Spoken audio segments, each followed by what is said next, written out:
As you can see, I'm a collector. I've been collecting for 8 years now, and as I've collected, my interests have shifted and the things I collect have changed. But one character has been consistently missing from my collection, and that is ROM the Space Knight. ROM began life in 1979 as a figure from the Parker Brothers Company. This figure was experimental because it used what at the time was new electronics. Nowadays, toys come with batteries, lights, sounds, and it's the norm, but back then it was new and expensive. To make up for those costs, the rest of the figure was incredibly cheap. It was hollow, it had very little articulation, and even its eyes, which were meant to be green, were changed to red because red LEDs were cheaper than green ones. To try and make up for their lackluster toy, the Parker Brothers licensed the character of ROM to Marvel Comics. Toy brands having comics wasn't unheard of, as G.I. Joe, Micronauts, and eventually the Transformers all had Marvel Comics. From there, ROM received 75 issues, 4 annuals, and various crossovers with other comics as either a supporting character or a background character. ROM comes from another planet and serves as an intergalactic enforcer. He comes to Earth in search of an alien race that is known to shapeshift and could threaten the planet. On his journey to stop this alien race, he falls in love with a woman and teams up with various other Marvel heroes. In this documentary, I plan to go out and find those 75 original comics, the 4 annuals, and every comic that features him on the cover. I do also have a re-release of the number 1. It's not the original, it is simply a reprint, so I am hoping to find the original number 1. That is probably the best thing in the series I can find. The first stop was Heroes and Villains of Warner Robins. This store specializes in comics and tabletop gaming. The comic selection was excellent, offering both new releases and an impressive amount of back issues. The people here were incredibly kind, immediately happy to help me with this project. They led me to where the ROM section was in their store, and helped me find some of the comics where ROM was just a guest star.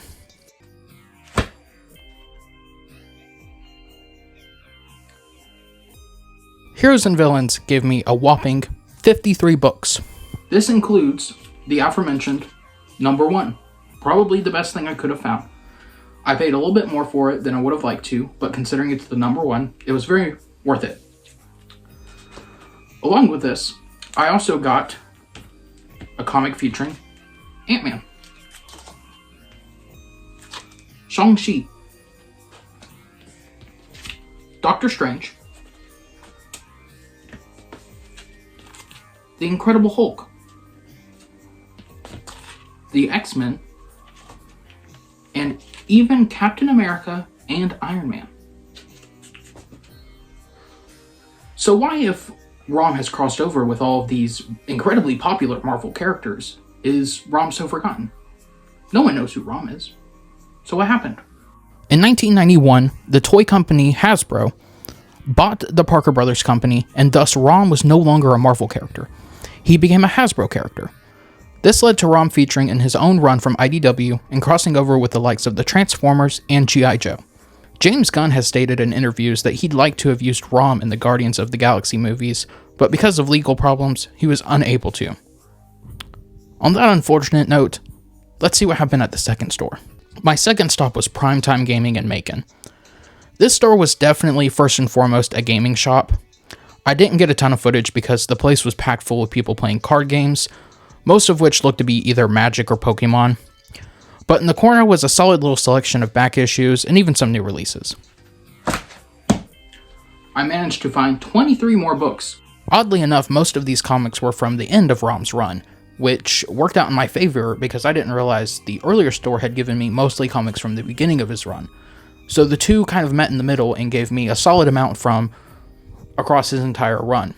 And by solid amount, I mean all but 3. At this point, I was missing only 3 books from ROM's original run. I had all 4 annuals, I had every comic that ROM appeared on the cover of, minus 3.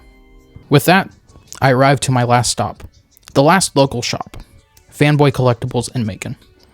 This store was very impressive, boasting back issues, new releases, tabletop gaming, and collectibles. I even managed to find a figure to add to my own collection.